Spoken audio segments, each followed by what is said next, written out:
Friends ಇವಾಗ ನಮ್ಮ ಜೊತೆ ವೀರೇಶ್ ಎಸ್ ಧಾರವಾಡ ಅವರು ಇದ್ದಾರೆ. ಬೇಸಿಕಲಿ ಅವರು ಮೆಕ್ಯಾನಿಕಲ್ ಇಂಜಿನಿಯರ್ ಅಂತ ಬೈ ಎಜುಕೇಷನ್. ಇವಾಗ ಅವರು ಅಗ್ರಿಕಲ್ಚರ್ನ ಚೂಸ್ ಮಾಡ್ಕೊಂಡಿದ್ದಾರೆ.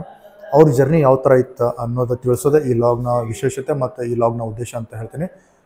ತುಂಬ ಬ್ಯುಸಿ ಇದ್ದರೆ ಬೆಳಗ್ಗಿಂದನ ಅವ್ರಿಗೋಸ್ಕರ ಎಷ್ಟೋ ಮಟ್ಟ ವೇಟ್ ಮಾಡಿದ್ದೀವಿ. Thank you so much for their time ಅಂತ ಹೇಳ್ತೀನಿ. ಯಾಕಂತಂದರೆ ಅವರಷ್ಟು busy persons, busy farmer, innovative farmer ಯಾರೂ ಇಲ್ಲ ಅಂತ ಹೇಳ್ಬೋದು. ಬಿಕಾಸ್ ಅವ್ರಿಗೆ ICAR ಅಲ್ಲಿ ಅವ್ರಿಗೆ ಕ್ಲಾಸ್ ತೊಗೊಳಕ್ಕೆ ಕರೆದಿದ್ದಾರೆ ಅಂತ ನೀವೇ ಯೋಚನೆ ಮಾಡಿರಿ ಎಷ್ಟು ಗ್ರೇಟ್ ಪರ್ಸನಾಲಿಟಿ ಇರ್ಬೋದು ಮತ್ತು ಯಾವ ಥರ ವರ್ಕ್ ಮಾಡಿದ್ದಾರೆ ಅಂತ. ಟೈಮ್ ವೇಸ್ಟ್ ಮಾಡೋದು ಬೇಡ, ಇವಾಗ ಸ್ಟಾರ್ಟ್ ಮಾಡೋಣ. ಇವಾಗ ಸರ್, ಮೊದಲನೇದಾಗಿ ನೀವು ನಮಗೆ ಸಮಯವನ್ನು ನೀಡಿದ್ದಕ್ಕಾಗಿ ಹೃದಯಪೂರ್ವಕ ಧನ್ಯವಾದಗಳು ಸರ್. Welcome sir. ಓಕೆ, ಮತ್ತು ನೀವು ಜೇನು ಕೃಷಿನ ಯಾವ ಥರ ಸ್ಟಾರ್ಟ್ ಮಾಡ್ಕೊಂಡ್ರಿ, ಅದಕ್ಕೆ ಬರೋದ ಮೂಲ ಉದ್ದೇಶ ಏನು ಅನ್ನೋದನ್ನು ಇವತ್ತಿನ ವಿಡಿಯೋದಲ್ಲಿ ನಮ್ಮ ವೀಕ್ಷಕರಿಗೆ ತಿಳಿಸ್ಕೊಡ್ಬೇಕಂತ ನಾನು ನಿಮ್ಮಲ್ಲಿ ವಿನಂತಿ ಮಾಡ್ಕೊಳ್ತೀನಿ. ಓಕೆ ಸರ್, ತಿಳಿಸ್ಕೊಡೋಣ. ತುಂಬ ಧನ್ಯವಾದಗಳು ಸರ್ ನಿಮಗೆ. ಜೇನು ಕೃಷಿ ಮಾಡ್ಬೇಕಂತ ಅಂದ್ಕೊಂಡಿದ್ದು ನಂದಿದು 1-2 ವರ್ಷದ ಕನಸಲ್ಲ. ಸುಮಾರು ನಮ್ಮದು 10th ಸ್ಟ್ಯಾಂಡರ್ಡ್ಲಿಂದ ನಾನು ಜೇನು ಕೃಷಿಯಲ್ಲಿ ತೊಡಗಿದ್ದೇನೆ. ಅಲ್ಲಿಂದ ನಾನು ಸುಮಾರಾಗಿ ಈಗ 13-14 ವರ್ಷಗಳಿಂದ ನಾನು ಜೇನು ಕೃಷಿ ಮಾಡ್ತಾ ಬಂದಿದ್ದೇನೆ. ಇದು ಆ್ಯಸ್ ಎ ಹಾಬಿ ಸ್ಟಾರ್ಟ್ ಮಾಡಿದ್ದೆ ಸರ್ ನಾನು. ಈಗ ನಂದು ಎಜುಕೇಷನ್ ಬಂದುಬಿಟ್ಟು ಈಗ ನಾನು ಮೆಕ್ಯಾನಿಕಲ್ ಇಂಜಿನಿಯರಿಂಗ್ ಕಂಪ್ಲೀಟ್ ಮಾಡಿ ಎಲ್ಲೋ ಜಾಬ್ ಮಾಡ್ತಾ ಇದ್ದೆ ಸರ್, ನಾಸಿಕಲ್ಲಿ ಜಾಬ್ ಮಾಡ್ತಾ ಇದ್ದೆ. ಈಗ ಅದನ್ನು ಲಾಕ್ಡೌನ್ನಲ್ಲಿ ಸ್ವಲ್ಪ ತೊಂದರೆ ಆಗಿ ಎಲ್ಲ ಸೆಕ್ಟರ್ ಸ್ಟಾಪ್ ಆದರೂ ನಮ್ಮದು ಫುಡ್ ಇಂಡಸ್ಟ್ರಿ ಮಾತ್ರ ಸ್ಟಾಪ್ ಆಗಲಿಲ್ಲ.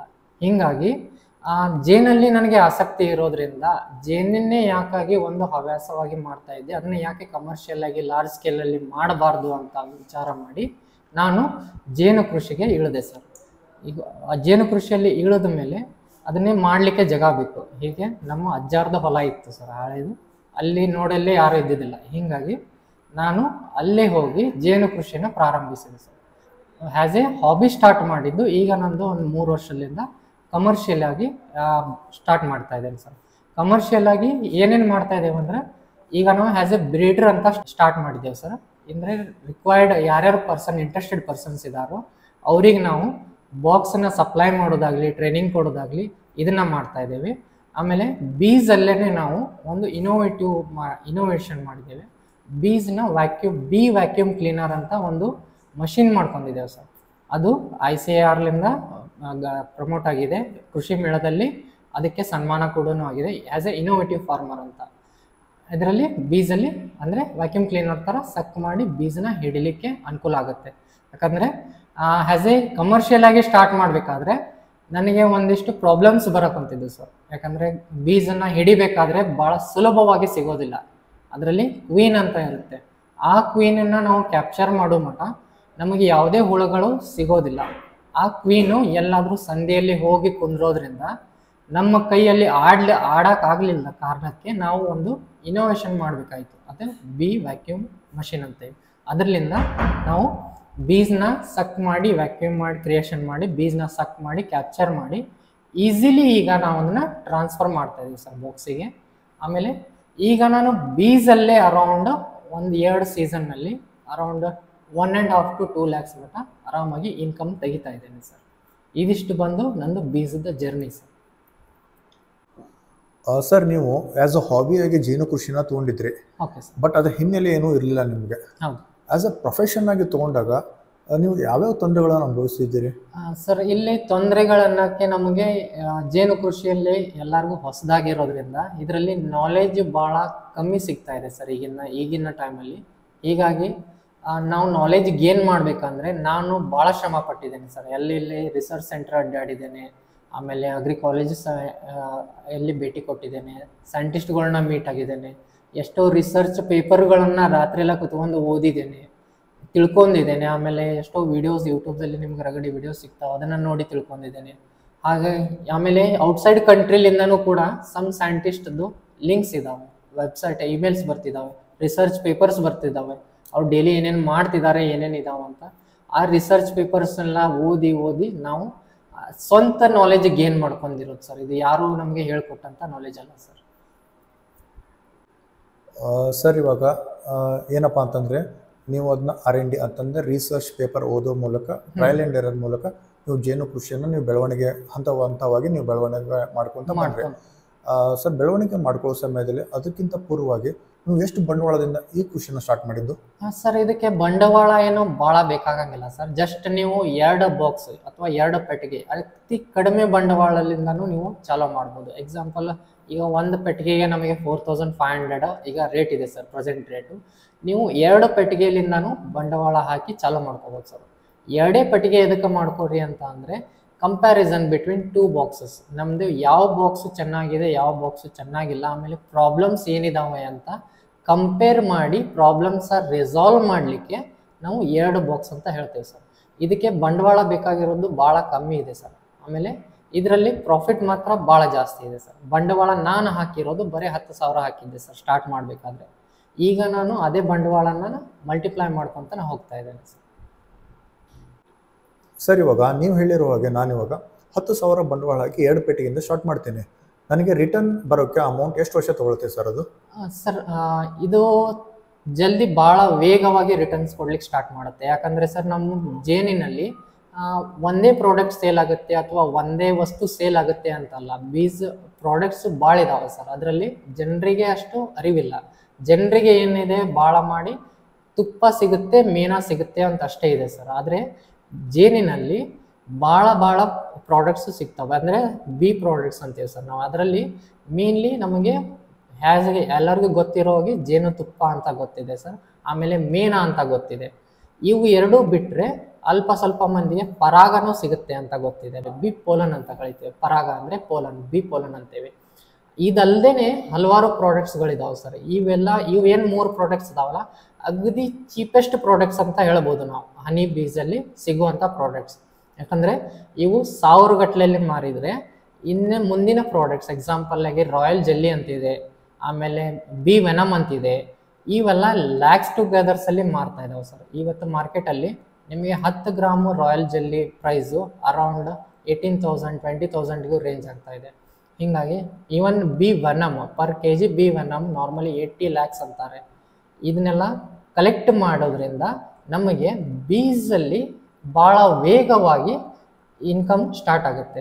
ಇದಲ್ಲದೆ ನಮಗೆ ಪಾಲಿನೇಟರ್ಸ್ ಅಂತೇವೆ ನಾವು. ಬೀಸ್ಗೆ ಪಾಲಿನೇಟರ್ ಅಂತೇವೆ. ನಾವೇನಾದರೂ ತರಕಾರಿ ಬೆಳೆ ಅಥವಾ ಏನಾದರೂ ಹಣ್ಣಿನ ಬೆಳೆ ಮಾಡ್ತಾ ಇದ್ರೆ ಅದು ಕ್ರಾಸ್ ಪಾಲಿನೇಟರ್ಲಿಂದ ನಮ್ಮದು ಈಲ್ಡು ಕೂಡ 25% ರೇಸ್ ಮಾಡುತ್ತೆ ಸರ್. ಇದಲ್ಲದೆ ಮತ್ತೆ ನಾವು ಬೀನ ಬಾಕ್ಸ್ ಮಾಡಿ ಸೇಲ್ ಮಾಡ್ಬೋದು ಸರ್. ಡಿವೈಡ್ ಮಾಡಿ ಬಾಕ್ಸನ್ನು ಕೂಡ ನಾವೀಗ 10,000 ಬಂಡವಾಳ ಹಾಕಿರ್ತೀವಿ, ನಮಗೆ ಬೈ ಪ್ರಾಡಕ್ಟ್ಸ್ ಏನು ಬೇಡಪ್ಪ. ಈಗ ಬಾಕ್ಸನ್ನು ಡಿವೈಡ್ ಮಾಡೋಣ. 1 ಬಾಕ್ಸ್ ಇರೋದನ್ನು 2 ಬಾಕ್ಸ್ ಮಾಡಿ 1 ಬಾಕ್ಸು ನಾವು ಇಟ್ಕೊಂಡ್ರೆ 1 ಬಾಕ್ಸ್ ಸೇಲ್ ಮಾಡ್ಬೋದು. ಆ 1 ಬಾಕ್ಸ್ ನೀವು ಸೇಲ್ ಮಾಡಿದ್ರೆ ಅಂದರೆ ನಿಮ್ಮ ಇನ್ವೆಸ್ಟ್ಮೆಂಟ್ ನಿಮಗೆ ಆಟೋಮೆಟಿಕ್ಕಾಗಿ ರಿಟರ್ನ್ಸ್ ಆದಂಗೆ ಆಯಿತು. ಸರ್, ನೀವು 13 ವರ್ಷದಿಂದ ಜೇನು ಕೃಷಿ ಮಾಡ್ತಾ ಇದ್ದೀರಿ. ಬೈ ಮಿಸ್ಟೇಕ್ ಆಗಿ ನಿಮಗೆ ಯಾವುದೇ ತೊಂದರೆಗಳಾಗಿರ್ಬೋದು, ಕೆಲವೊಂದು ಟೈಮ್ ರೋಗ ಬಾಧೆಗಳಿರ್ಬೋದು, ಕೆಲವೊಂದು ಟೈಮ್ ಇನ್ಸೆಕ್ಟ್ಸ್ ಅಂತ ಇರ್ಬೋದು. ಈ ಕಾರಣಗಳಿಂದ ನಿಮಗೆ ಯಾವತ್ತಾದರೂ ಜೇನು ಕೃಷಿ ಸಾಕಪ್ಪ ಅಂತ ಅನಿಸಿದೆಯಾ? ಸರ್, ನಾರ್ಮಲಿ ನಾನು ಬಿಗಿನರ್ ಇದ್ದೆ. ಸ್ವಲ್ಪ ಲ್ಯಾಕ್ ಆಫ್ ನಾಲೆಜ್ಲಿಂದ ನನಗೂ ಕೂಡ ಹಾಗೆ ಅನಿಸಿತ್ತು. ಯಾಕಂದರೆ ನಾನು ಕಾಲನಿನ ಪರ್ಚೇಸ್ ಮಾಡಿ ತೊಗೊಂಬಂದು ಬಾಕ್ಸಲ್ಲಿ ಇಡ್ತಿದ್ದೆ, ಅದು ಹಾರಿ ಹೋಗಿಬಿಡ್ತಿತ್ತು. ಮತ್ತೆ ಪರ್ಚೇಸ್ ಮಾಡಿ ಬಾಕ್ಸಲ್ಲಿ ತೊಗೊಂಬರ್ತಿದ್ದೆ, ಮತ್ತೆ ಹಾರಿ ಹೋಗ್ತಿತ್ತು. ಹೀಗಾಗಿ ಇದು ಏನಪ್ಪ ಹಿಂಗೆ ಮಾಡ್ತಿದ್ದಾರಂತೆ ಮನೆಯಲ್ಲಿ ನಾನು ಸಿಕ್ಕಾಪಟ್ಟಿ ಬಯಸ್ಕೊಂಡು ಎಲ್ಲ ಬೇಡಪ್ಪ ಏನೋ ಸಾಕು ಅಂತ ಬಿಟ್ಟಿದ್ದೆ.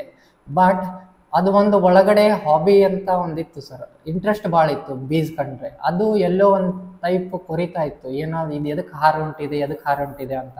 ಹೀಗಾಗಿ ಅದರ ಮೇಲೆ ನಾನು ಓವರ್ಟೇಕ್ ಮಾಡ್ಕೊಂಡೆ. ಎಲ್ಲ ರಿಸರ್ಚ್ ಪೇಪರ್ನ ಓದಿ ಅಥವಾ ಅಲ್ಲಿ ಇಲ್ಲಿ ಎಲ್ಲರನ್ನೂ ಕೇಳಿ ಆ ಪ್ರಾಬ್ಲಮ್ಸ್ ಎದಕ್ಕೆ ಹೊಂಟಿದೆ ಅಂತ ರಿಸಾಲ್ವ್ ಒಂದ್ಸಲ ಆದಮೇಲೆ ನಾ ಅವಾಗಿಂದ ಇನ್ನೂ ಮಟ್ಟ ಎಲ್ಲೂ ಬೀ ಕೀಪಿಂಗಲ್ಲಿ ತಿರುಗಿ ನೋಡಿಲ್ಲ ಸರ್.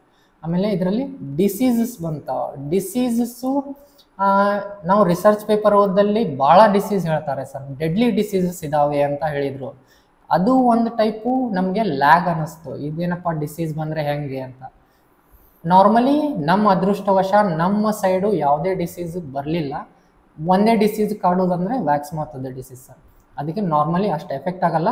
ಪ್ರಿಕಾಷನ್ ಮೆಜರ್ ಅಂತೆ ರೆಗ್ಯುಲರ್ ಇನ್ಸ್ಪೆಕ್ಷನ್ ಮಾಡ್ಕೊತಿದ್ರೆ ಅದೊಂದಿದ್ರೆ ಸಾಕು ಸರ್. ಅದೇನು ಡೆಡ್ಲಿ ಡಿಸೀಸ್ ಅಲ್ಲ ಸರ್. ಸರ್, ನಾವು ತುಂಬ ಹೊತ್ತಿಂದ ಡಿಸ್ಕಷನ್ ಮಾಡ್ತಾನೆ ಇದ್ದೇವೆ. ಟಾಪಿಕ್ ಮಾತ್ರ ತುಂಬ ಇಂಟ್ರೆಸ್ಟಿಂಗ್ ಆಗಿದೆ. ನೀವು ಹೇಳಿರೋ ಹಾಗೆ ಜೇನು ಕೃಷಿ ಆರಂಭ ಮಾಡಿದಿರಿ, ಅದಾದಮೇಲೆ ಜೇನು ಕೃಷಿಯ ತೊಂದರೆಗಳನ್ನು ಅನುಭವಿಸಿದಿರಿ, ಆ ತೊಂದರೆಗಳನ್ನು ಮೆಟ್ಟಿ ನಿಂತು ನೀವು ಹಂತ ಹಂತವಾಗಿ ಬೆಳವಣಿಗೆಯನ್ನು ಹೊಂದಿದಿರಿ. ಅದೆಲ್ಲ ಆದಮೇಲೆ ನೀವು ಆ ಜೇನನ್ನು ಲಾರ್ಜ್ ಸ್ಕೇಲಲ್ಲಿ ಅಂತ ದೊಡ್ಡ ಪ್ರಮಾಣದಲ್ಲಿ ನೀವು ಬೆಳೆಸೋ ಪ್ರಯತ್ನ ಮಾಡ್ತಾ ಇದ್ದೀರಿ. ಎಲ್ಲನೂ ಮಾಡಿದ ಆದಮೇಲೆ ಮಾರ್ಕೆಟಿಂಗ್ ವ್ಯವಸ್ಥೆಯನ್ನು, ಮಾರುಕಟ್ಟೆ ವ್ಯವಸ್ಥೆಯನ್ನು ನೀವು ಯಾವ ಥರ ಮಾಡ್ಕೊಂಡಿದ್ದೀರಿ? ಸರ್, ಈ ಜೇನು ಕೃಷಿಯಲ್ಲಿ ಮಾರುಕಟ್ಟೆ ವ್ಯವಸ್ಥೆಗೆ ಯಾವುದೇ ಥರದ ಸಮಸ್ಯೆಗಳಿಲ್ಲ sir. As a beekeeper ನಾನೇ ಇವತ್ತು ಒಂದು ಸ್ಪೂನ್ ಜೇನುತುಪ್ಪ ತಿನ್ಬೇಕಂದ್ರೆ ನನಗೆ ಸಿಗ್ತಾ ಇಲ್ಲ. ಅಷ್ಟು ಜೇನುತುಪ್ಪಕ್ಕೆ ಬೇಡಿಕೆ ಇದೆ ಸರ್. ಈವನ್ ನಿಮ್ಮ ಫ್ರೆಂಡ್ ಸರ್ಕಲ್ ಅಥವಾ ಹೋಮ್ ಸರ್ಕಲ್, ನಿಮ್ಮ ಮನೆ ಅಕ್ಕಪಕ್ಕದವರೇ ನಿಮ್ಮ ಕಡೆ ತುಪ್ಪ ಸಿಗ್ತಿದೆ ಅಂದರೆ ಬಿಫೋರ್ ರೊಕ್ಕ ಕೊಟ್ಟು ನಿಮಗೆ ಆರ್ಡರ್ ಮಾಡಿ ಹೋಗ್ತಾ ಇದ್ದಾರೆ ಸರ್. ಹೀಗಾಗಿ ಜೇನು ಕೃಷಿಯಲ್ಲಿ ಮಾರ್ಕೆಟದ್ದು ತೊಂದರೆನೇ ಇಲ್ಲ ಸರ್. ಇಲ್ಲಿ ಎಲ್ಲ ಬೈ ಪ್ರಾಡಕ್ಟ್ಸ್ ಭಾಳ ಬರ್ತಾವೆ. ಅದನ್ನು ನೀವು ಮುಂದೆ ಪ್ರೊಸೆಸ್ ಮಾಡಿ ಮಾರಿದರೆ ನೀವಿಲ್ಲೇ ಥೌಸಂಡ್ಸಲ್ಲಿ ಎಲ್ಲ ಲ್ಯಾಕ್ಸಲ್ಲಿ ಮಾತಾಡ್ಬೋದು. ಅಷ್ಟು ವ್ಯಾಲ್ಯೂ ಅಡಿಷನ್ನು ಪ್ರಾಡಕ್ಟ್ಸು ಬೀಸಲ್ಲಿ ಇದ್ದಾವೆ ಸರ್. ಸರ್, ನಾ ತಿಳ್ಕೊಂಡಿರೋ ಹಾಗೆ ಕೃಷಿಯಲ್ಲಿ ಏರುಪೇರುಗಳಿದೆ. ಹೌದು ಸರ್. ಓಕೆನಾ? ಇವಾಗ ನನ್ನ ಸಿಂಪಲ್ ಕ್ವಶನ್ ಏನಪ್ಪ ಅಂತಂದರೆ, ಇವಾಗ ನಾನು ಜೇನು ಕೃಷಿ ಪ್ರಾರಂಭ ಮಾಡಿದರೆ ನನಗೆ ಅದರಲ್ಲಿ 100% ಲಾಭ ಇದೆಯಾ? ಸರ್, 100% ಲಾಭ ಅಂಕರು ಖಂಡಿತವಾಗಿ ಇದೆ ಸರ್. ಇದು ಜೇನು ಕೃಷಿ ಅಂದರೆ ಅಗದಿ ಸುಲಭವಾದಂಥ ಕೃಷಿ ಅಲ್ಲ ಸರ್. ಇದರಲ್ಲಿ ನಾಲೆಜಿಗೆ ಭಾಳ ಇಂಪಾರ್ಟೆಂಟ್ ಇದೆ. ನಮ್ಮ ಕಡೆ ಎಷ್ಟು ನಾಲೆಜ್ ಇದೆಯೋ ಅಷ್ಟು ನಾಲೆಜನ್ನು ಯೂಸ್ ಮಾಡ್ಕೊಂಡ್ರೆ ಜೇನು ಕೃಷಿ ಅಗದಿ ಸರಳವಾದಂಥ ಕೃಷಿ ಸರ್. ಯಾಕಂದರೆ ಇದನ್ನು ನೀವು ಬಾಕ್ಸ್ ಮೇಂಟೈನ್ ಮಾಡಬೇಕಾಗಿರುತ್ತೆ. ಬಾಕ್ಸ್ ಮೇಂಟೈನ್ ಅಂದರೆ ಅದಕ್ಕೇನು ಜಸ್ಟ್ ಇರುಬೆ ಹತ್ತಲಾರ್ದಾಗೋ ಅಥವಾ ಏನೋ ತೊಂದರೆ ಆಗಲಾರ್ದಾಗ ನೋಡಿದರೆ ಸಾಕು. ಇದಕ್ಕೆ ಬೇರೆ ಕೃಷಿಗೆ ಕಂಪೇರ್ ಮಾಡಿದರೆ, ನಾವು ಎಕ್ಸಾಂಪಲ್ ಮೇವು ಹಾಕೋದಾಗಲಿ, ಅಡ್ಡಾಡ್ಸ್ಕೊಂಡು ಬರೋದಾಗಲಿ, ಸಗಣಿ ತೆಗೆಯೋದಾಗಲಿ, ಹಾಲು ಹಿಂಡೋದಾಗಲಿ, ಇದರಲ್ಲಿ ಏನಿರೋದಿಲ್ಲ ಸರ್. ಜಸ್ಟ್ ಒಂದು ಬಾಕ್ಸನ್ನು ಒಂದು ಸ್ಕ್ವೇರ್ ಫೀಟ್ದಲ್ಲಿ ಇಟ್ಟು ಅದಕ್ಕೆ ರಿಕ್ವೈರ್ಡ್ ಎನ್ವಿರಾನ್ಮೆಂಟ್ನ ಕ್ರಿಯೇಟ್ ಮಾಡಿಕೊಟ್ರೆ ಮುಗೀತು ಸರ್. ಇದು ಮತ್ತು ನಮ್ಮಿಂದ ಏನು ಕೇಳೋದಿಲ್ಲ. ಅದು ಎಲ್ಲ ಪರಿಸರದ ಮೇಲೆ ಡಿಪೆಂಡೆಂಟ್ ಇರೋದ್ರಿಂದ ಇದರಲ್ಲಿ 100% ನಾವು ಸಕ್ಸಸ್ ಆಗಬಹುದು ಸರ್. ಇದು ನನ್ನ ಸ್ವಂತ ಅನುಭವ ಮತ್ತು ಅಭಿಪ್ರಾಯ ಸರ್. ಸರ್, ನಾನು ತುಂಬ ಜನ ಜೇನು ಕೃಷಿ ಫಾರ್ಮರ್ಸ್, ರೈತರನ್ನು ನಾನು ಭೇಟಿಯಾಗಿದ್ದೀನಿ. ಅವರು ಕೆಲವೊಂದು ಟೈಮ್ ಬಾಕ್ಸನ್ನು ತಂದಿಟ್ಟಿರ್ತಾರೆ, ಪ್ರಾಪರಾಗಿ ಈಲ್ಡ್ ಬಂದಿರೋದಿಲ್ಲ. ಅದಾದಮೇಲೆ ತುಂಬ ಜನ ಇನ್ವೆಸ್ಟ್ಮೆಂಟ್ ಮಾಡಿರ್ತಾರೆ, ಪ್ರಾಪರ್ ರಿಟರ್ನ್ಸ್ ಬಂದಿರೋಂಗಿಲ್ಲ. ತುಂಬ ಜನ ಇದು ಬೇಡಪ್ಪ ಮಾಡಬೇಡ ಅನ್ನೋ ಲೆವೆಲಿಗೂ ಇರ್ತಾರೆ. ಹೌದು. As a good farmer, as a profitable farmer, ಇದ್ರ ಬಗ್ಗೆ ನಿಮ್ಮ ನಿಲುವುಗಳೇನು? ಸರ್, ಇದಕ್ಕೆ ನಮ್ಮ ನಿಲುವು ಏನಂತ ಅಂದರೆ, ಇದರಲ್ಲಿ knowledge is A main important sir. ನಾವು ಯಾವುದೇ ಕೆಲಸ ಮಾಡೋದಾಗಲಿ ಹೊರಗಿಂದ ನಮಗೆ ಭಾಳ ಸುಲಭ ಅಂತ ಕಂಡ್ರೂ ಒಳಗಡೆ ಭಾಳ ಕಷ್ಟ ಇರುತ್ತೆ ಸರ್. ಹೀಗಾಗಿ knowledge is A main important source sir. ಇದಕ್ಕೆ ನಾವು ಎಷ್ಟು ತಿಳ್ಕೊಂಡಷ್ಟು ಕಮ್ಮಿ ಇದೆ. ನಾವು ಎಷ್ಟು ತಿಳ್ಕೊತೇವೋ ಹಾಗೆ ನಮಗೆ ಜೇನು ಕೃಷಿ ನೀರು ಕುಡಿದಷ್ಟು ಸುಲಭವಾಗುತ್ತೆ ಸರ್. ಈಗ ನಾನೇ ಮಾಡ್ತಾ ಇರೋ ಹಾಗೆ ನಾನು ಜೇನು ಕೃಷಿ ಮಾಡಕ್ಕಂತಿದ್ದೀನಿ ಅಂದರೆ, ನಾನು ಎಲ್ಲರೂ ಹೇಳ್ತಾರೆ ಸರ್ 15 ದಿವಸಕ್ಕೊಮ್ಮೆ ಹೋಗಿ ಬಾಕ್ಸ್ ಚೆಕ್ ಮಾಡಿ ಬರ್ರಿ ಅಂತ. ನಾನು ಈಗ 3-4 ತಿಂಗಳಿಗೆ ಹೋಗಿ ಒಂದ್ಸಲ ಬಾಕ್ಸ್ ಚೆಕ್ ಮಾಡ್ತಾ ಇದ್ದೇನೆ ಸರ್. ಅಷ್ಟು ನಮಗೆ ಬೀಜ ನೋಡಿ ಕೂಡ ನಮಗೆ ಅದ್ರದ್ದು ಏನು ಸಿಚುವೇಶನ್ ಇದೆ, ಕಂಡೀಷನ್ ಇದೆ ಅಂತ ಅನುಭವ ಆಗುತ್ತೆ. ಹೀಗಾಗಿ ಇದರಲ್ಲಿ ನಾಲೆಜು ಮತ್ತು ಬೀಜ ಕೂಡ ನಮ್ದು ಕಂಟಿನ್ಯೂ ಆಗಿ ಸಂಬಂಧ ಇರ್ಬೇಕು ಸರ್. ಅಂದರೆ ನಾ ಎಲ್ಲೋ ಇಟ್ಟೆ ಹೋದೆ ಅಂತ ಆಗಬಾರ್ದು. ಬೀಜನ್ನ ನೀವು ದಿನ ಅಬ್ಸರ್ವ್ ಮಾಡ್ಕೊತಾ ಇದ್ರೆ ಅವು ನಿಮಗೆ ಅವಾಗೇ ಹೇಳ್ತವೆ ಏನೋ ಪ್ರಾಬ್ಲಮ್ ಇದೆ ಅಥವಾ ಪ್ರಾಬ್ಲಮ್ ಇಲ್ಲ ಅನ್ನೋದು. ನೀವು ಬೀಜ ನೋಡೇ ಕೂಡ ಫೈಂಡ್ ಔಟ್ ಮಾಡ್ಕೋಬೋದು ಸರ್. ಸರ್, ಇವಾಗ ಹಳ್ಳಿಯಲ್ಲಿ ನೀವು ಹೇಳಿರೋ ಹಾಗೆ ಎಲ್ಲ ವಾತಾವರಣ ಸಿಗುತ್ತೆ. ಬಟ್ ನಾನು ಸಿಟಿ ಒಳಗಡೆ ಇದ್ದೀನಿ. ಇವಾಗ ನನಗೆ ಜೇನು ಕೃಷಿ ಮಾಡಬೇಕು ಅಂತ ಇಂಟ್ರೆಸ್ಟ್ ಇದೆ. ಬಟ್ ನಾನಿರೋದು ಅಪಾರ್ಟ್ಮೆಂಟಲ್ಲಿ. ನನ್ನ ಸರೌಂಡಿಂಗ್ 2-3 ಕಿಲೋಮೀಟರ್ ಬರೀ ಅಪಾರ್ಟ್ಮೆಂಟ್ಗಳೇ ಇವೆ. ಅಂಥ ಸಿಚುವೇಶನ್ಲಿ ನಾನು ಜೇನು ಕೃಷಿ ಮಾಡೋಕ್ಕೆ ಸಾಧ್ಯ ಇದೆ? ಮಾಡ್ಬೋದು ಸರ್, ಚೆನ್ನಾಗೇನೆ ಆಗುತ್ತೆ ಸರ್. ನಾವು ಹಳ್ಳಿಕ್ಕಿಂತ ಸಿಟಿಯಲ್ಲೇ ನಾವು ಏನಂತೇವೆ ಚೆನ್ನಾಗೇ ಬರುತ್ತೆ ಅಂತ ಅನ್ಕೊಂತೇವೆ ಸರ್. ಯಾಕಂದರೆ ಎಕ್ಸಾಂಪಲ್ ತಗೋಬೇಕಾದ್ರೆ ನಾನು ಸ್ಟಾರ್ಟಿಂಗ್ ಮಾಡಬೇಕಾದ್ರೆ ನಾನು ಹ್ಯಾಸ್ ಎ ಜಾಬ್ ಕೂಡ ಹ್ಯಾಸ್ ಎ ಹಾಬಿ ಅಂತ ಬೀ ಕೀಪಿಂಗ್ ಸ್ಟಾರ್ಟ್ ಮಾಡಿದ್ದೆ. ನಂದು ಹಾಬಿಯಲ್ಲಿ ಈವನ್ ನಾನು ಕೂಡ ನಮ್ಮದು ಮನೆ ಸಿಟಿಯಲ್ಲಿ ಇರೋದ್ರಿಂದ ನಾನು ಟೆರೆಸ್ ಮೇಲೆ ಇಟ್ಟು ನಿಯರ್ಲಿ ಒಂದು 30 ಬಾಕ್ಸನ್ನು ನಾನು ಟೆರೆಸ್ ಮೇಲೆ ಇಟ್ಟು ಮೇಂಟೈನ್ ಮಾಡ್ತಾ ಇದ್ದೆ. ನಮಗೆ ಸಿಟಿಯಲ್ಲಿ ಹೇಗೆ ಬೀ ಕೀಪಿಂಗ್ ಹೆಲ್ಪ್ ಆಗುತ್ತೆ ಅಂದರೆ, ಈಗ ಎಕ್ಸಾಂಪಲ್ ತಗೊಳ್ಳೋದಾದರೆ ಯಾವುದೇ ಒಂದು ಮನೆ ತೊಗೊಂಡ್ರೂ ನೀವು ಅವ್ರದ್ದು ಸ್ಮಾಲ್ ಆಗಿ ಒಂದು ಗಾರ್ಡನ್ ಇದ್ದೇ ಇರುತ್ತೆ ಮನೆ ಮುಂದೆ. ಆ ಮನೆ ಮುಂದೆ ಒಂದು ಗಾರ್ಡನ್ನಲ್ಲಿ ನಮಗೆ 1-2 ಹೂ ಸಿಕ್ಕರೆ ಸಾಕು ಸರ್. ಬೀಜು ನಿಯರ್ಲಿ ಅರೌಂಡ್ 1.5 to 2 ಕಿಲೋಮೀಟರ್ಸ್ವರೆಗೂ ಸಂಚಾರ ಮಾಡಿ ಫುಡ್ ತೊಗೊಂಬರುವಂಥ ಕೆಪಾಸಿಟಿ ಅವಕ್ಕಿದೆ. ಹೀಗಾಗಿ ನಾವು ಸಿಟಿಯಲ್ಲೂ ಕೂಡ ಇದ್ದು ಬೀ ಕೀಪಿಂಗ್ ಮಾಡ್ಕೋಬೋದು ಸರ್. ಸರ್, ಇವಾಗ ನಾನು ಯೂಟ್ಯೂಬಲ್ಲಿ ಒಂದು ವಿಡಿಯೋ ನೋಡಿದೆ. ವಿಡಿಯೋ ನೋಡಿದಾದ್ಮೇಲೆ ನಮಗೂ ಏನು ಜೇನು ಕೃಷಿ ಮಾಡ್ಬೇಕಂತ ಅನಿಸ್ತು, ಮತ್ತು ಪ್ರಾಫಿಟೇಬಲ್ ಇದೆ ಅಂತ ಅನಿಸ್ತು. ಬಟ್ ನಾನು ಅದ್ರ ಬಗ್ಗೆ ನಂಗೆ ಏನೂ ಮಾಹಿತಿ ಇಲ್ಲ. ಇವಾಗ ನಾನು ಜೇನು ಕೃಷಿ ಸ್ಟಾರ್ಟ್ ಮಾಡಬೇಕಂದ್ರೆ ನಂಗೆ ಸಾಮಾನ್ಯವಾಗಿ ಅದ್ರ ಬಗ್ಗೆ ತಿಳ್ಕೊಬೇಕಂದ್ರೆ ಎಷ್ಟು ಟೈಮ್ ಬೇಕು? ಸರ್ ಇದರಲ್ಲಿ ಟೈಮ್ ಏನು ಭಾಳ ಬೇಕಾಗೋದಿಲ್ಲ. ಜಸ್ಟ್ ಹಾರ್ಡ್ಲಿ ನಿಮಗೆ ಒಂದು 2-3 ಡೇಸಲ್ಲಿ ಬೇಸಿಕ್ಸ್ ಗೊತ್ತಾದರೆ ಸಾಕು ಸರ್. ಇದರಲ್ಲಿ ನೀವು ಗ್ಯಾರಂಟಿ 100% ಸಕ್ಸಸ್ಫುಲ್ ಆಗ್ತೀರಾ. ಇದಕ್ಕೆ ನಾವು ಕೂಡ ಎಷ್ಟೋ ಜನರಿಗೆ ಟ್ರೈನಿಂಗ್ ಕೊಡ್ತಾ ಇದ್ದೇವೆ. ICR KVKಯಲ್ಲಿ ಟ್ರೈನಿಂಗು ಕೂಡ ನಾನೀಗ ಸದ್ಯದಲ್ಲಿ ಕೊಡ್ತಾ ಇದ್ದೇನೆ. ಟ್ರೈನಿಂಗ್ ಇದ್ದಲ್ಲಿ ಬಂದು ಅಟೆಂಡ್ ಆದರೆ ವಿತಿನ್ 2-3 ಡೇಸಲ್ಲಿ ನೀವು ಮುಂದೆ ಒಳ್ಳೆ ಬೀ ಕೀಪರ್ ಆಗುವಂಥ ಎಲ್ಲ ನಾಲೆಜು ಕೂಡ ನಾವು ತಲುಪಿಸೋಕ್ಕೆ ಟ್ರೈ ಮಾಡ್ತೇವೆ ಸರ್. ಸರಿ, ಇವಾಗ 1 kg ಪ್ಯೂರ್ ಜೇನುತುಪ್ಪ ಬೇಕಂತಂದ್ರೆ ನಿಮ್ಮಲ್ಲಿ ಏನು ಪ್ರೈಸ್ ಇದೆ ಸರ್? ಸರ್ ನಮ್ಮಲ್ಲಿ ನಾವು 1 kg ಪ್ಯೂರ್ ಜೇನುತುಪ್ಪದ ಬೆಲೆ ನಾರ್ಮಲಿ 500 rupeesಗೆ ಸೆಲ್ ಮಾಡ್ತಾ ಇದ್ದೇವೆ sir. In different places different honey ಅಂತಾರೆ. ಎಕ್ಸಾಂಪಲ್ ಆಗಿ ನೀವು ಯಾವುದೋ ಆರ್ಚರ್ಡಲ್ಲಿ ಇಟ್ಟರೆ ಅದರದ್ದು ಫ್ಲೇವರ್ಡ್ ಹನಿ ಬರ್ತಿದೆ. ಅದರದ್ದು ಡಿಫ್ರೆಂಟ್ ಫ್ಲೇವರ್ ಅಥವಾ ಡಿಫ್ರೆಂಟ್ ಲೊಕೇಶನ್ ಮೇಲೆ ಪ್ರೈಸ್ ವೇರಿ ಆಗ್ತಾ ಹೋಗುತ್ತೆ ಸರ್. ಈಗ ನಮ್ಮ ಫಾರ್ಮಲ್ಲಿ ನಾವು ಹನಿ ಸೆಲ್ ಮಾಡ್ತಾ ಇರೋದು ಅಗದಿ ಕಡಿಮೆ ಬೆಳೆಗೆ 500 rupeesಗೆ ಸೆಲ್ ಮಾಡ್ತಾ ಇದ್ದೇವೆ ಸರ್. ಸರ್, ಮೊದಲೇ ನೀವು ಹೇಳಿರೋ ಹಾಗೆ ಮಾರ್ಕೆಟಲ್ಲಿ ಉತ್ತಮ ಗುಣಮಟ್ಟದ ಜೇನುತುಪ್ಪ ಸಿಗ್ತಾಯಿಲ್ಲ, ನಿಮ್ಗೆ ಗೊತ್ತಿರೋ ಹಾಗೆ ಸರ್. ಜನ ತುಂಬಾನೇ 1000 ಗಟ್ಟಲೆ ಖರ್ಚು ಮಾಡ್ತಾ ಇದ್ದಾರೆ, ತುಂಬ ದುಡ್ಡು ಖರ್ಚು ಮಾಡ್ತಾ ಇದ್ದಾರೆ. ಬಟ್ ಉತ್ತಮ ಗುಣಮಟ್ಟದ ತುಪ್ಪನೂ ಸಿಗ್ತಿಲ್ಲ. ಅದಕ್ಕೇನು ಮಾಡ್ತಿದ್ದಾರಪ್ಪ ಅಂತಂದ್ರೆ ಅವ್ರಿಗೆ ಅವಶ್ಯಕತೆಗೆ ಅನುಗುಣವಾಗಿ ಯಾವ್ದು ಸಿಗುತ್ತೆ ಅದನ್ನ ಚೂಸ್ ಮಾಡ್ಕೊಳ್ತಿದ್ದಾರೆ. ಹೌದು ಸರ್. ಇದ್ರ ಬಗ್ಗೆ ನೀವು ಏನು ಹೇಳಕ್ ಇಷ್ಟಪಡ್ತೀರಿ ಸರ್? ಸರ್, ಈಗ ಮಾರ್ಕೆಟಲ್ಲಿ ಅವೈಲೇಬಲ್ ಇರೋ ತುಪ್ಪ ನಾವು ಈ ಬ್ರ್ಯಾಂಡ್ ಆ ಬ್ರ್ಯಾಂಡ್ ಅಂತ ಕನ್ಸಿಡರ್ ಮಾಡೋದು ಬೇಡ. ನಿಮಗೆ ಜೆನ್ಯೂನ್ ತುಪ್ಪ ಬೇಕಾದರೆ ನಮ್ಮ ಫಾರ್ಮಿಗೆ ವಿಸಿಟ್ ಮಾಡಿರಿ ಸರ್, ನಮ್ಮನ್ನು ಕಾಂಟ್ಯಾಕ್ಟ್ ಮಾಡಿ. ನಿಮ್ಮ ಮುಂದೆನೇ ನಾವು ನಿಮಗೆ ತುಪ್ಪವನ್ನು ತೆಗೆದುಕೊಡುವಂಥ ವ್ಯವಸ್ಥೆನೂ ಕೂಡ ಇದೆ. ಅಥವಾ ನೀವೇ ತುಪ್ಪವನ್ನು ತಕ್ಕೋಬೋದು. ನಿಮಗೆ ಒಂದು ಫಾರ್ಮ್ ಎಕ್ಸ್ಪೀರಿಯನ್ಸ್ ಆಗುತ್ತೆ, ಅಥವಾ ನೀವೇ ಹಾರ್ವೆಸ್ಟ್ ಮಾಡಿದ್ದೀರಿ ಅಂತಲೂ ನಿಮಗೆ ಖುಷಿ ಇರುತ್ತೆ. ಹಾಗೆ ನಿಮಗೆ ಬೀಸಲ್ಲಿ ಒಡನಾಟ ಬೆಳೆಯುತ್ತೆ. ನೀವು ಕೂಡ ಒಂದಲ್ಲ ಮುಂದಿನ ದಿವಸ ಬೀ ಕೀಪಿಂಗನ್ನು ಸ್ಟಾರ್ಟ್ ಮಾಡ್ಬೋದು. ನಮ್ಮ ಫಾರ್ಮಿಗೆ ನೀವು ಒಂದ್ಸಲ ಬಂದರೆ ನಿಮಗೆ ನಾವು ಪ್ಯೂರ್ ಹನಿನ ಹೇಗೆ ಎಕ್ಸ್ಟ್ರಾಕ್ಟ್ ಮಾಡೋದು ಅಥವಾ ಹೇಗೆ ಸ್ಟೋರ್ ಮಾಡೋದನ್ನು ಕೂಡ ಹೇಳ್ಕೊಡ್ತೇವೆ ಸರ್. ಇದಕ್ಕೆ ನಾನು ಈ ಮಂಜುನಾಥ್ ಅವರು ನನಗೆ ಇಷ್ಟೊತ್ತಿನ ತನಕ ಮಾತಾಡಿಸಿದ್ರು. ಏನೋ ಎಲ್ಲರೂ ಕಲಿತಾ ಇದ್ದೇವೆ, ಒಟ್ಟೆಗೂಡನ್ನ ಒಳ್ಳೆಯ ಆಹಾರವನ್ನು ಸೇವಿಸೋಣ. ಈಗ ಮಾರ್ಕೆಟಲ್ಲಿ ಗೊತ್ತಿರೋ ಹಾಗೆ ನಿಮಗೆ ಎಷ್ಟೋ ಕೆಮಿಕಲ್ ಆ್ಯಡೆಡ್ ವೆಜಿಟೇಬಲ್ಸ್ ಆಗಲಿ ಫ್ರೂಟ್ಸ್ ಆಗಲಿ ಎಲ್ಲ ಕೆಮಿಕಲ್ ಆ್ಯಡೆಡ್ ಬರ್ತಾ ಇದೆ. ಇದು ನಮ್ಮದು ಪರಿಣಾಮ ನೇರ ನಮ್ಮ ಹೆಲ್ತ್ ಮೇಲೆ ಆಗ್ತಾ ಇದೆ, ಆರೋಗ್ಯದ ಮೇಲೆ ಆಗ್ತಾ ಇದೆ. ಹೀಗಾಗಿ ನಾವು ಇದನ್ನು ತಪ್ಪಿಸೋಗೋಸ್ಕರ ನಾನು ಆ್ಯಸ್ ಎಜುಕೇಟೆಡ್ ಆಗಿ ನಾನು ಎಲ್ಲರೂ ಥರ ಮಾಡೋದು ಬಿಟ್ಟು ಪ್ಯೂರ್ಲಿ ಆರ್ಗ್ಯಾನಿಕ್ ಆಗಿ ಬೆಳೆದು ಪ್ಯೂರ್ಲಿ ನ್ಯಾಚುರಲ್ ಆಗಿ ಬೆಳೆದಿರೋವಂಥ ಫುಡ್ ವೆಜಿಟೇಬಲ್ಸ್ ಆಗಿ ಹನಿನ ನಮ್ಮ ಫಾರ್ಮ್ಲಿಂದನೇ ಇವತ್ತು ಸೇಲ್ ಮಾಡ್ತಾ ಇದ್ದೇವೆ ಸರ್. ಸರ್, ನಮ್ಮ ವೀಕ್ಷಕರಿಗೆ ಉತ್ತಮವಾದ ನಾಲೆಜ್ ಶೇರ್ ಮಾಡ್ಕೊಂಡಿದ್ದಾರೆ, ನಿಮ್ಮ ಅನುಭವವನ್ನು ವ್ಯಕ್ತಪಡಿಸಿದ್ದಾರೆ. ಅದಕ್ಕೆ ನಾನು ನಿಮಗೆ ತುಂಬ ಧನ್ಯವಾದಗಳನ್ನು ತಿಳಿಸ್ತೀನಿ sir. Thank you sir, thank you. ಇದರಲ್ಲಿ ನಂದು ಒಂದು ರಿಕ್ವೆಸ್ಟ್ ಏನಂತಂದರೆ, ಹೇಗೆ ಜೇನು ಕುಟುಂಬ ಕೂಡಿ ಬಾಳುತ್ತೋ ಹಾಗೆ ನಾವೆಲ್ಲರೂ ಕೂಡ ಜೇನು ಕೃಷಿನ ಇವತ್ತು ಒಗ್ಗೂಡಿಸಿ ಮುಂದೆ ತರಬೇಕಾಗಿದೆ.